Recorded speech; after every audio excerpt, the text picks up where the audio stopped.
포크 들고 있는데 강아지를 하니까 괴로우니까 강아지 밖에 나가버리려고 하네요. 아이들은 그림을 읽어요. 글씨를 못 읽으면, 특히 못 읽으면. 근데 글씨를 읽으면 이런 장난을 했어. 그림 대충 봐요. 엄마가 소리쳤어. 이 괴물떼지 같은 녀석. 맥스도 소리쳤어. 그럼 내가 엄마 잡아먹어버릴 거야. 그래서 엄마는 저녁밥도 안 주고 맥스를 방에 가둬버렸대. 바로 그날 밤에 맥스의 방에서 나무와 풀이 자라기 시작했어.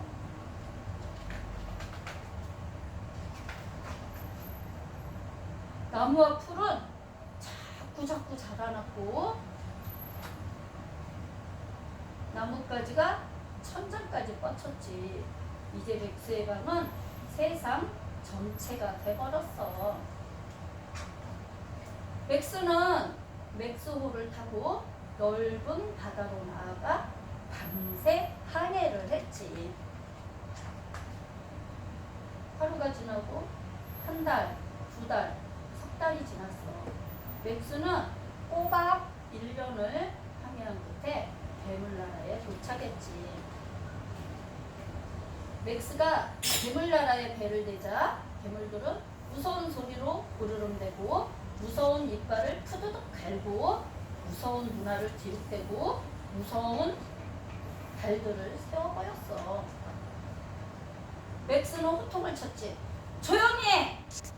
맥스는 눈 하나 깜짝 않고 괴물들의 노란 눈을 노려보았어. 맥스는 마법을 써서 괴물들을 꼼짝 못하게 한 거야. 괴물들은 깜짝 놀라 맥스 보고 괴물 중에 괴물이라고 했어. 괴물들은 맥스를 괴물나라 왕으로 삼았어. 맥스는 큰 소리로 외쳤어. 이제 괴물 소동을 벌여야지.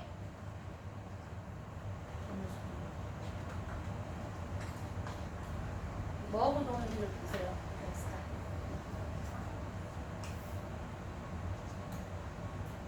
아이들은 엄청나게 좋아요. 이거 막 다 그냥 꼼꼼하게 막 그림들을 다. 이제 그만해! 맥스는 이렇게 외치고 저녁도 안 먹이고 괴물들을 잠자리로 쫓아버렸어. 괴물나라 왕 맥스는 쓸쓸해졌지. 맥스는 자기를 사랑해주는 사람이 있는 곳으로 돌아가고 싶었어. 이렇게 실컷 잘 놀았는데 갑자기 이제 엄마가 생각이 난 거죠. 그때 머나먼 세계의 저편에서 맛있는 냄새가 풍겨왔어. 마침내 맥스는 괴물나라 왕을 그만두기로 했지. 괴물들은 울부짖었어. 제발 가지마. 가면 잡아먹어버릴 테야. 우린 네가 너무 좋단 말이야. 맥스가 말했어. 싫어. 괴물들은 무서운 소리로 으릉대고 무서운 이빨을 부드럽 갈고 무서운 눈알을 뒤룩대고 무서운 발톱을 세워보았어. 하지만 맥스는 재빨리 배에 올라타서 손을 흔들며 작별 인사를 했지. 맥스는 1년을 거슬러 오르고 석 달, 두 달, 한 달을 거슬러 오르고 하루를 거슬러 오르면서 항해를 했어. 그날 밤에 맥스는 지방으로 돌아왔어. 저녁밥이 맥스를 기다리고 있었지. 저녁밥은 아직도 따뜻했어.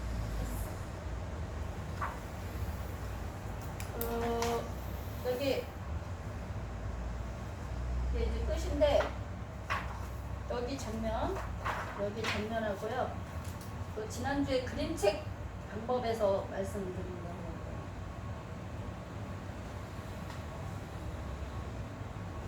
여기 이렇게 봤을 때 보면 같은 장면인데 테이블이 아무것도 없어요. 여기 돌아오면 여기 테이블에 밥이 있어요. 그래서 여기서 그래요. 밥이 처음에 엄마가 그랬잖아. 너 저녁밥 없다고. 그랬는데 이 1년을 얘가 모험의 나라로 떠나갔다 오는 거예요. 그리고 왔는데 밥이 따뜻해서 맥스는 엄마가 이 괴물딱지 같은 녀석아 방에 가둬버렸어. 그러니까 이제 그 방에 이러고 그리고 처음에는 밥도 안 주고 괴물딱지 같은 거고 그러면 어떻게 했어요? 한번 이렇게 어릴 때 상상해 보세요. 엄마한테 아빠한테 뒤지게 혼나고, 옛날에는 체벌이 많이 있던 시절이니까 좋게 말하면 등짝 몇 대 맞았을 거고, 나쁘게 말하면 아는 데나 빗자루로 후들겨 맞았을 거고, 그리고 들어가 나오지 마, 너 꼼짝 말고 있어, 이런 소리를 들었을 때 그 안에서 나는 어떤 심정이었나. 그러면 이렇게 괴물들이 사는 나라처럼 상상의 나라를 어디를 갔다 오기도 하고, 아니면은 우리 엄마는, 우리 아빠는 분명히 개무거나 개구일 거야, 나는 어디 주워 왔는데 조금만 잘 참고 있으면 부자가 된 우리 아빠가 찾아올 거야, 이러면서 이제 기다리기도 하고. 그 수법에서 여기 맥스는 그 간 곳에서 엄마가 이 개물딱지 같은 녀석아 할 때 이 얘네들하고 실컷 놀면서 맥스도 똑같이 얘네들한테 그렇게 말을 해요. 이 개물딱지. 그리고 막 자기가 왕이 돼서 마음대로. 이거는 이제 옛 이야기에서 그 수법을 이야기를 하는데, 이제 이 책을 아이가 읽는 게 아니야, 엄마가 읽어줘. 엄마가 읽어줄 때 허용을 하는 거예요. 이 아이가 이렇게 혼나는 대상이었잖아. 근데 엄마가 읽어주면서 그 대상을, 엄마가 너를 혼내줬지만 네가, 맥스가 엄마의 입장, 그러니까 괴물나라에서는 왕이 되잖아요.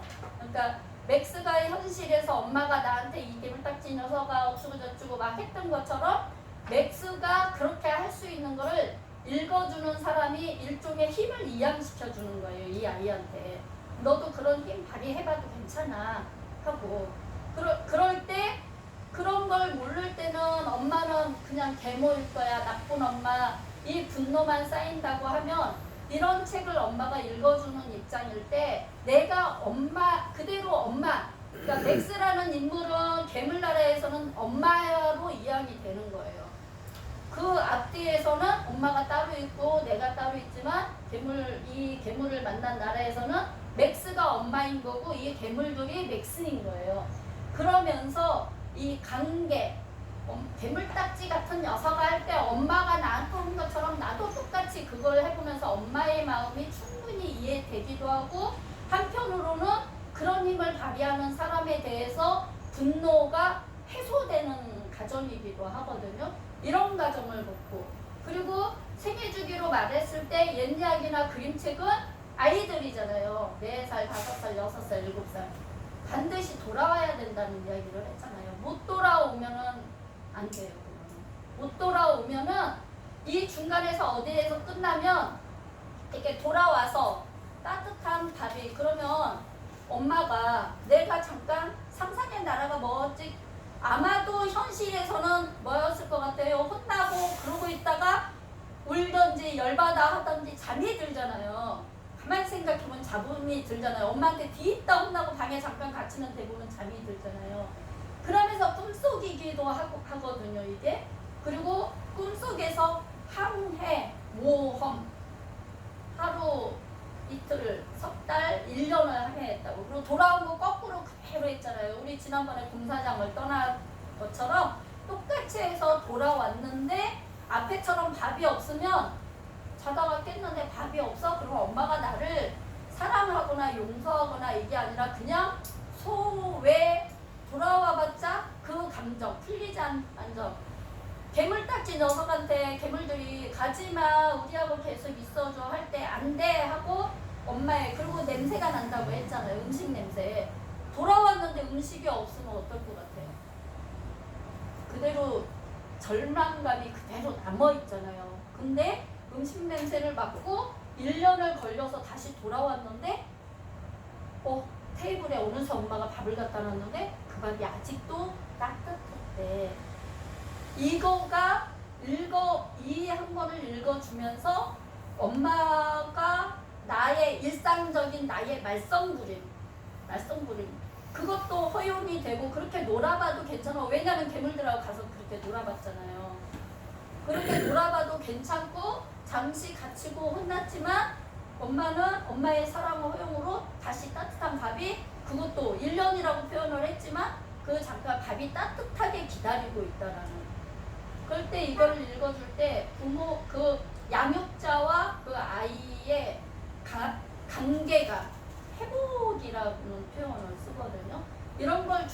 따라줘. 그래서 이거는 그림체계 방식도 충실히 따라줬거니와 옛 이야기 방식도 충실히 따라준 이야기예요. 옛 이야기는 제가 이제 이거 자료 다 만들면 조금 더 정리를 해서 줄 텐데 자료는 참 재미가 없어요. 자료는 너무 재미가 없어요. 그리고 이제 제가 이런 자료, 지난번에는 그림책 자료였는데 이거는 이제 이 옛 이야기의 매력이라고 해서 브루노 베터럴 하임이라고 두 권으로 나와 있는데 이렇게 신데렐라, 이거는 서양에서 나온 책이다 보니까 주로 이제 서양의 옛 이야기를 가지고 이제 이렇게 이 내용은 이래서 어떻게 이제 신데렐라가 어떻게 해서 가정이고 이런 걸 다 설명을 해주고 있어요. 그래서 옛 이야기의 구조부터 해서 옛 이야기를 통해서 어떤 아이들의 마음이 풀리고 세상의 옛 이야기가 어떻게 작동한가 이것들을 나오는데 저도 이거 처음부터 끝까지 한 번에 읽은 적이 없어요. 그냥 할 때마다 또 보고 그리고 이렇게 봤어도 일목요연하게 또 왜냐면 이 정도 되면 거의 한 학기 챕터를 나눠서 한 학기 막 이래야 될 정도인데 매번 이렇게 한 번에 하다 보니까 이때는 이만큼이 하고 싶고 이때는 이만큼이 하고 싶고 하다 보니까 이거 정리를 항상 다시 하는 것 같아요. 그래서 제가 시간을 좀 투자하고 싶기도 하고 인원이 최소한 3명에서 5명이 되면 이거 읽기 모임을 좀 하고 싶어요. 근데 이게 왜 힘드냐면 이거를 읽으면 여기에서 사례로 든 책들도 읽어가면서 읽어야 효과가 있거든요. 그게 너무 힘든 거야. 혼자만 그냥 몇 년째 뭐 이번에는 이렇게 보다가 여기에 꽂히면 여기 있는 거 활용하고 또 이렇게 보다가 여기 있는 건 활용하고 맨날 들고 다니기도 놓쳐가지고 지금은 도서관에 두 권 갖다 놓고 집에 이렇게 따로 놓고 해서 집에서는 여기 있다 여기 와서는 여기 있다 이야기했죠. 이렇게 줄거리를 쫓아가는 소설이 아닌 이상에는 책 읽기는 그냥 아무데나 필요할 때 골라 읽으면 된다. 그렇게 골라 읽는 책 중에 하나예요.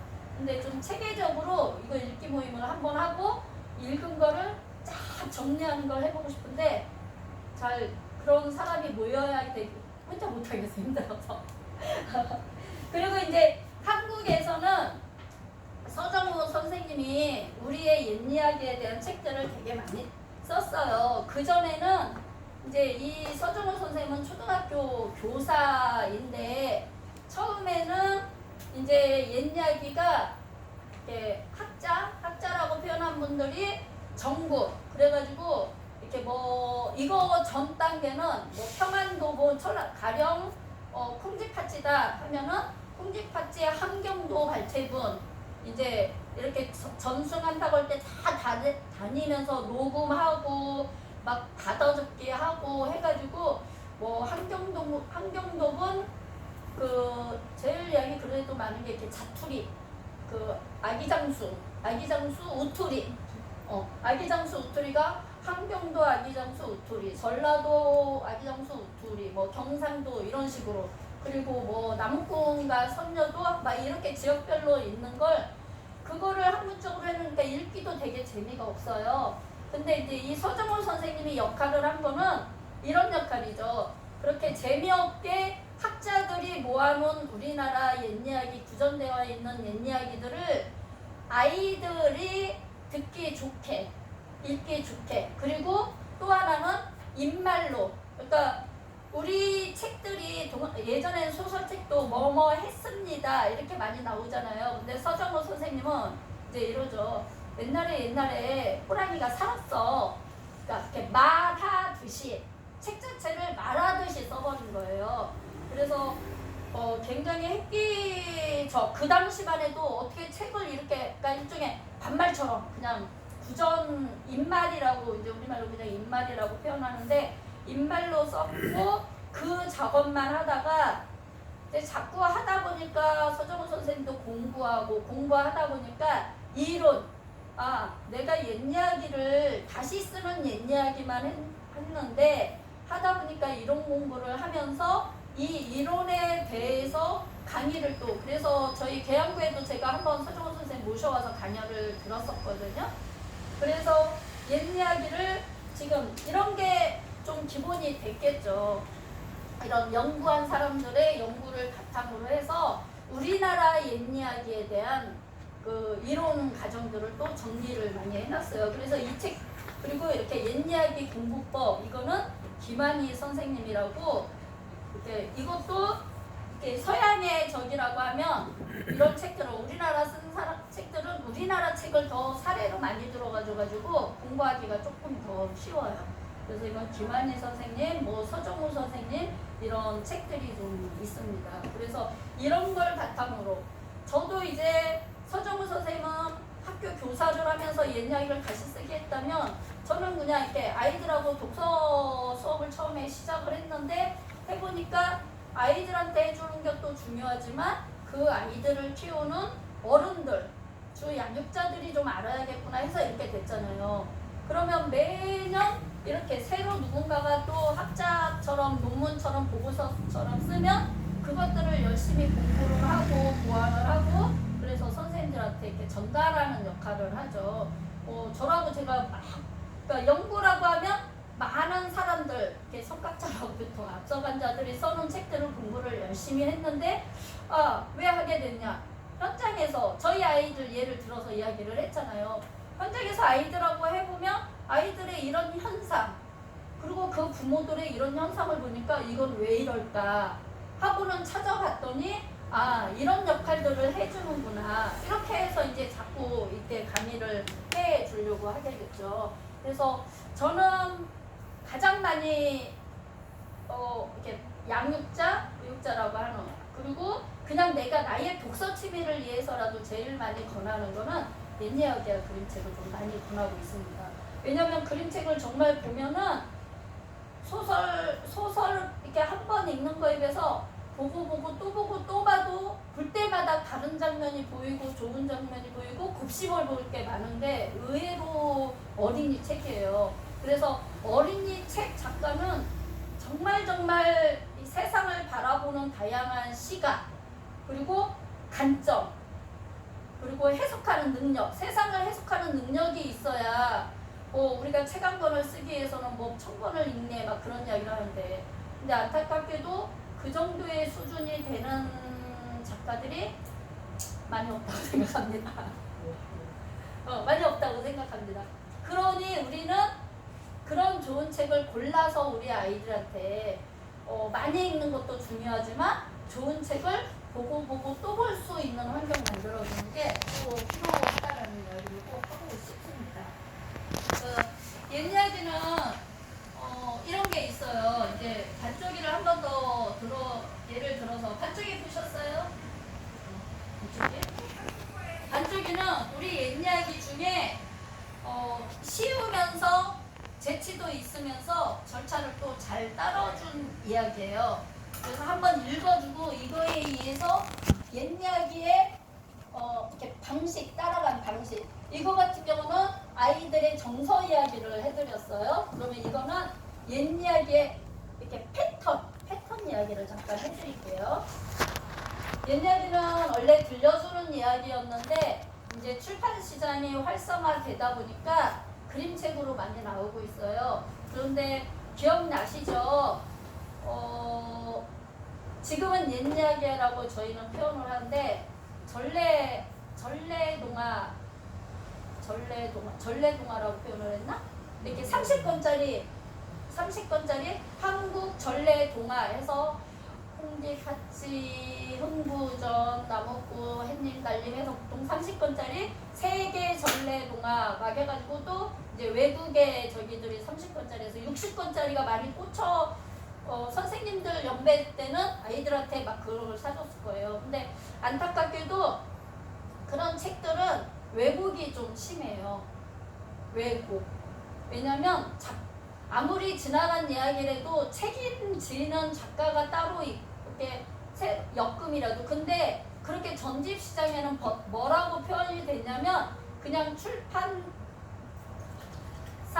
편집국 이런 식으로 돼 있어요. 그러니까 너무 그냥 30권을 채우기 위해서, 그리고 어떤 거는 기억도 안 나다 보니까 이 이야기 저 이야기가 끄트머리에 합쳐져 막 있어 버려요. 그래서 전에는 이 이야기는 햇님 달림이었는데 갑자기 뭐 이렇게 이야기가 끄트머리들이 다 그거는 좀 검증이 덜 돼서 그렇고 그래서 요즘은 이렇게 좀 검증된 출판사들이 옛 이야기에 왜 이 옛 이야기의 원형이 어땠고 이 방식을 지켜주는 방식으로 내려고 하는 출판사들이 또 있어요. 그러니까 아무리 상업적으로 돈을 벌어야 된다고 하지만 좋은 작가와 또 그림책은 그래도 최소한 그림만 보고도 좀 뭔가 알아야 되는데 사파 수준이 돼버리면 안 되거든요. 그래서 그런 작용. 근데 옛 이야기는 듣는 책이다 보니까 아무래도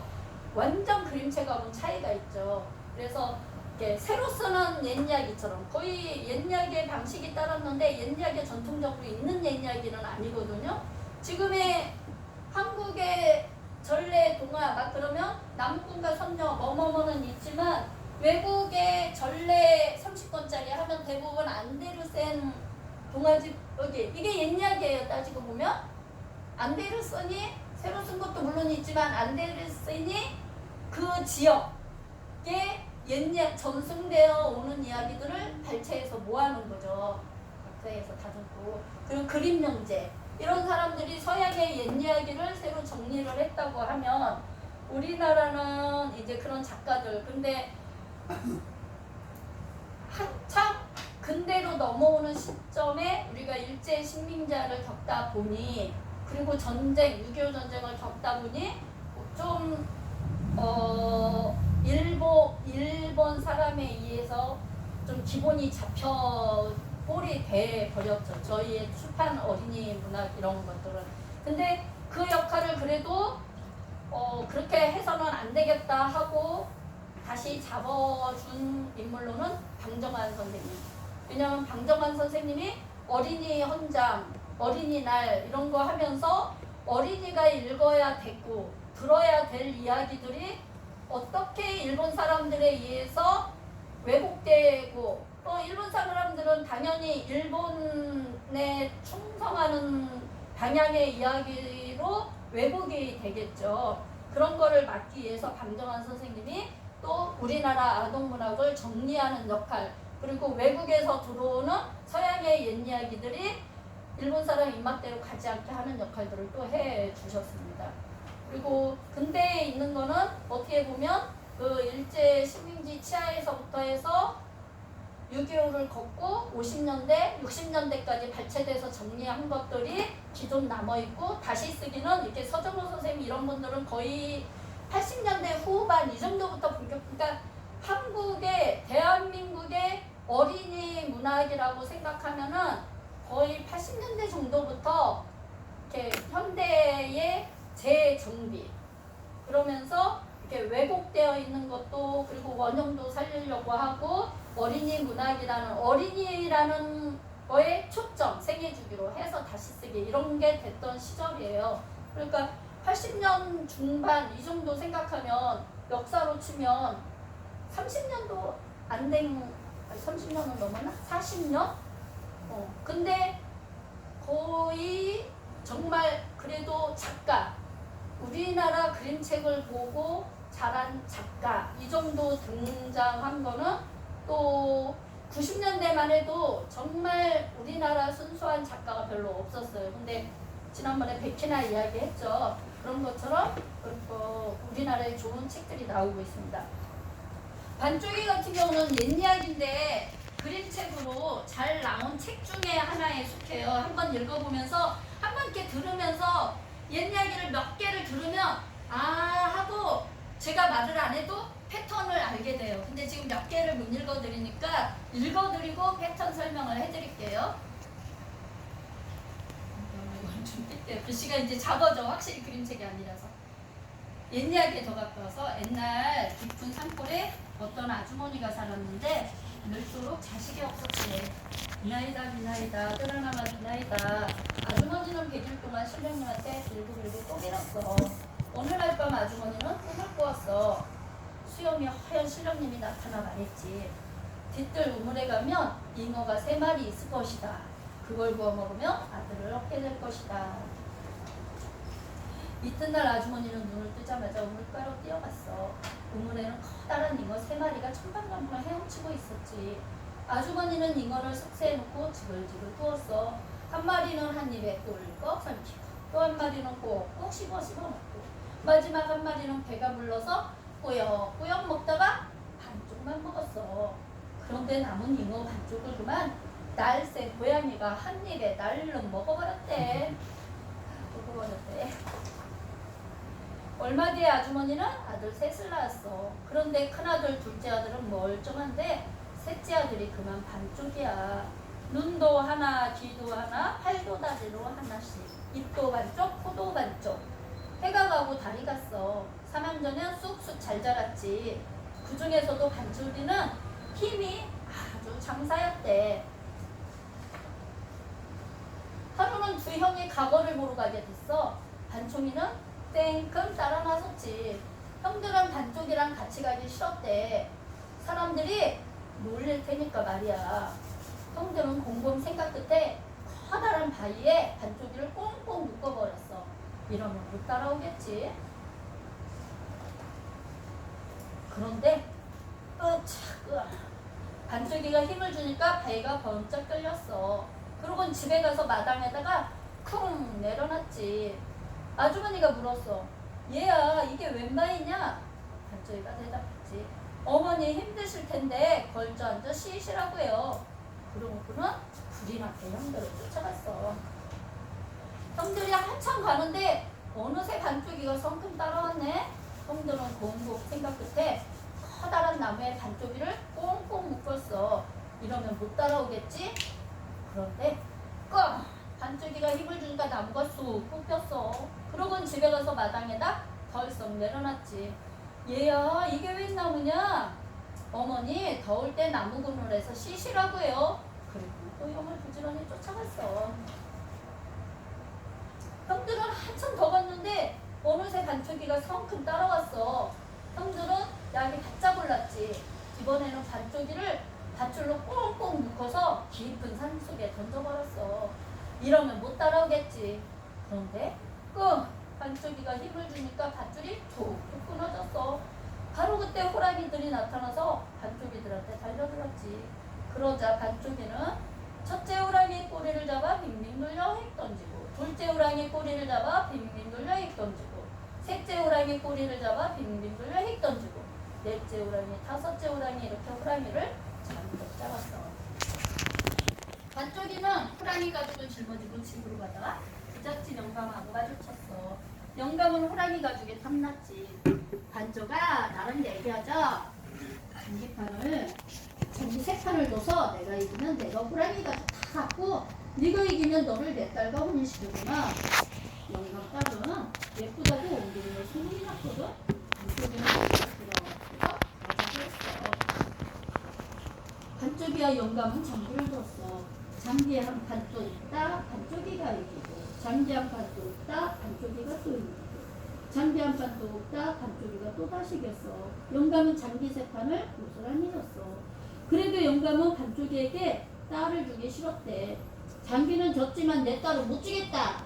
반쪽이가 대답했어. 그럼 내가 오늘 밤 업어갈게요. 그날 밤 영가 집에서는 딸을 지키느라고 야단이 났어.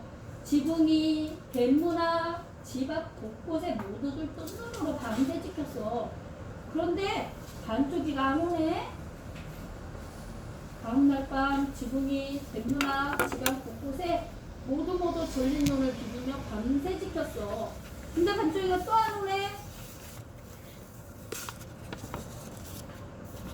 그 다음날 밤 지붕이, 갯문화, 집 앞 곳곳에서 모두들 지쳐서 굴굴 잠이 들었어. 반쪽이는 어슬렁어슬렁 영감집으로 갔지. 떡시루, 노끈, 국, 꽹가리에다 벼룩 한 줌에 유황까지 가지고 왔어. 지붕위에서 잠든 사람들 머리에 떡시루를 푹 씌우고, 갯문 앞에서 잠든 사람들 상투는 노끈으로 질끈 묶고, 앞마당에서 잠든 사람들 손에는 꽁꽁 국이랑 꽹가리를 매달았대. 영감 수염에는 유황을 살짝 바르고, 딸이 자는 방에는 벼룩을 술술 뿌렸지.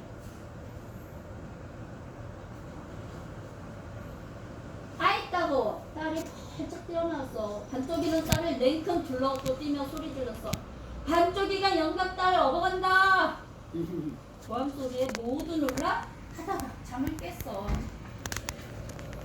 영감은 불을 켰는데 그만 수염에 불이 붙었어. 아 뜨거, 아 뜨거. 아이고 내서, 아이고 내서. 상투가 묶인 사람들은 서로 머리자를 읽으며 내 상투 내놔라, 내 상투 내놔라. 떡술을 덮어쓴 사람들은 눈앞이 캄캄해서 하늘이 무너졌네, 시커멓게 무너졌네. 북이랑 땡가리를 매단 사람들은 어두운 데다가 두둥두둥 떼땡떼땡떼땡 하고만 있네. 아무도 반쪽이를 쫓아가지 못했어. 반쪽이는 영감딸을 색시로 삼아 호 백발이 되도록 잘 먹고 잘 살았대.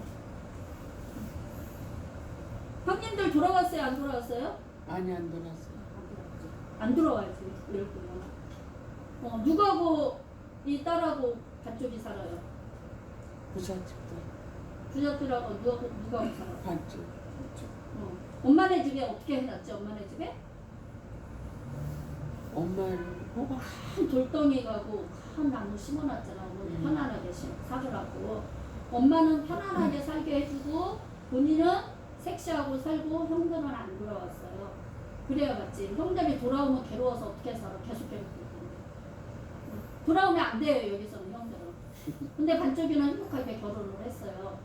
네. 그리고 엄마도 편안히 살 수 있도록 큰 바위도 놔두리고 앉아서 쉬라고, 큰 나무 그늘에서 쉬라고 그렇게도 해드리고. 네. 그리고 이제 옛 이야기는 아이들은 뭐가 필요하냐면 반복이 필요해요. 반복. 근데 반복도 너무 많이 하면 지겹잖아. 3번 해요. 처음에 바위에 묻고 나무에 묻고 호랑이 있는 숲속에 묻고. 그래서 옛 이야기들을 가만히 읽어보면 3번의 고난이 와요. 옛 이야기들을 아마 이제 이거를 듣고 나서 다른 옛 이야기 읽어보면 그러고 보니까 그러네. 항상 3번의 고난이 오거든요. 그리고 셋째가 많아요. 그러면 잘 생각해 보면 집안에서 요즘은 하나 둘 요즘은 다시 이제 또 셋 이렇게 신앙에 의해서든 뭐에 의해서든 셋넷 나는 젊은 부모 이제 엄마 아빠들도 많은데 아무튼 우리가 하나 둘 낳던 시절은 국가 정책으로 둘만 낳아 잘 키우자 뭐 하나도 열아들 뭐 안 부럽다 하나만 낳자 막 이럴 때 하나 둘 얼떨결에 낳지. 요즘은 국가 정책에 이제 인구 정책이 나라고 하는 정책이다 보니까 이제 그건 없는데 잘 생각해 보면 우리 엑스 공동체 할 때 이야기 했는데 잘 생각해 보면 50년대 60년대 초반 중반까지는 저기 50년대 이 정도는 둘만 낳아 잘 기르자라는 걸 정책을 듣고 살았던 사람들이 그때 둘 많이 낳았어요. 60년대 초반인 사람들이 정책적으로 열아들 안 부럽다 딸 하나도 뭐 저기 하다 해가지고 의외로 그 당시에 하나인 집들이 많아요. 네. 그리고 다시 60년대생 중반 후반으로 넘어온 사람들은 다시 조금 둘씩 더 낳는 때로다. 그래서 이렇게 세대별로 보면 혼자냐 둘이냐 할 때 부모 나이 어림짐작하게 나오는 세대들이 있어요. 약간씩 끊어져서 사회 현상학적으로 보면. 그리고 그 다음부터는 그런데 이제 요즘은 저희도 큰애는 결혼도 안 할 거야. 연애도 안 하고 있고 둘째는 연애를 하고 있는데 뭐 결혼식도 안 하고 애도 안 낳고 고양이만 키우면서 지금 길냥이 5마리 키우면서 고양이만 키우고 애는 안 낳겠다고 결혼식도 안 하겠다고 선언을 하길래 그러든지 말든지 이거 자꾸 독촉하면 오히려 안 하죠. 멍석 가로주로 그러든지 말든지 뭐 네가 알아서 살지 나하고 뭔 상관이냐 그래버렸어요. 아무튼 그랬는데 옛 이야기를 패턴대로 읽어보면 3번의 고난이 왔고 막 엄청나게 난 시대도 있는데 옛 이야기에는 보통 자식이 셋으로 많이 나와요. 그래서 딸 나오는 집은 이제 딸은 약간 희한하게도 왕인 부모 밑에서 딸 셋인 이야기가 많이 나와요. 그러면서 셋째 이야기가 많이 나와요. 네, 아들 셋인 집은 셋째, 또 반쪽이처럼. 근데 아들 둘은 멀쩡한데 반쪽이는 힘이 셌다고 하고 마지막까지 읽으니까 그러지만 곰곰이 생각해보면 나를 괴롭히는 형 둘 사이에서 셋째는 약자예요. 그런데다 몸까지 반쪽이에요. 몸까지. 그리고 형들은 항상 창피하고 부끄러워서 얘는 자기네 형제가 아닌 것처럼 항상 멀리해 하려고 멀리하다 못해서 괴롭히다 못해서 거의 죽음, 어떻게 보면 죽음의 숲속한 건데 호랑이가 막 8마리 엄마 나타났고는 너 죽든지 말든지 우리 너 버리는 의미거든요. 이렇게 약자인데 이 약자가 자기 스스로의 힘, 자기만의 힘이나 끈기나 인정머리. 우리 엄마 쉬시라고요. 우리 엄마 하시라고요. 이렇게 하는 인정머리. 그리고 지혜. 이 영감님이 호랑이 가죽 뺏으려고 한 건데 장기로 다 이기잖아요. 장기 3판이었어요. 한 판, 두 판, 3판. 장기로 이긴단 말이에요. 그리고 힘도 더 세고 뭐 하니까 이 영감님이 지면 딸 주기로 했는데 안 준다고 하잖아. 근데 하룻밤, 이틀밤, 3일밤째에 나타나요. 이거 지혜죠. 첫째, 둘째 날은 다 쌩쌩하게 지고 있는데 셋째 날 되니까 지키긴 지키는데 다 막 잠들어 있잖아. 잠들어 있다고 해도 반쪽이가 이런 쪽수로나 힘으로 못 당하죠. 그러는데 이렇게 시루를 씌우고 상투를 묶어놓고 벼롱을 준비하고 유학을 지혜로 자기의 성취를 하는 거예요. 그래서 행복하게 잘 살았다.